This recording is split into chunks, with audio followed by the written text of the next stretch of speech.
Allez, 30e journée, dernière journée d'un championnat marathon avec moi Christian Gajan. Christian, pour cette journée, vous me disiez il y a quelques instants, il y a toujours des enjeux.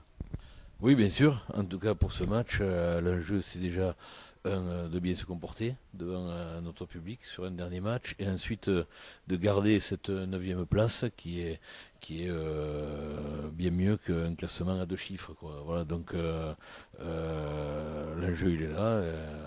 Colomiers vendra sa peau parce que Colomiers va aligner quelques jeunes pour lesquels ils ont signé des contrats pro, et on a vu chez nous ce qu'apportaient les jeunes par leur enthousiasme, leur fraîcheur et leur envie débordante. Donc il s'agit de ne pas se faire surprendre. Alors justement, Pau s'est fait surprendre la semaine dernière justement par cette équipe de Carcassonne. Ces garçons qui ont montré toute leur valeur dans un stade qui était plein pour célébrer le champion, ça c'est un motif de fierté. Oui, oui, je trouve que c'est un beau comportement pour les joueurs, pour le staff, pour les dirigeants aussi, donc qui montrent qu'on peut faire confiance à certains. Et en tout cas, le collectif, l'équipe a démontré des valeurs qu'ils ont souvent démontré d'ailleurs cette année, avec parfois quelques coups de mou, mais en tout cas, sur un plan général, on ne peut qu'être satisfait quand on voit ce genre de comportement. Alors justement, déjà, il faut penser un petit peu à la saison prochaine. Mercredi dernier, Frédéric Alamel vous disait que votre recrutement était quasiment bouclé. Il restait peut-être un poste de pilier à pourvoir. Est-ce que ça avance du côté du recrutement?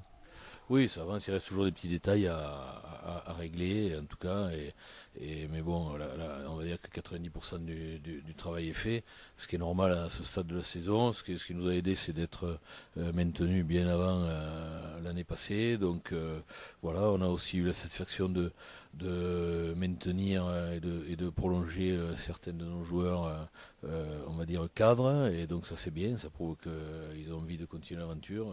Donc voilà, disons que les choses se passent plutôt bien de ce côté-là.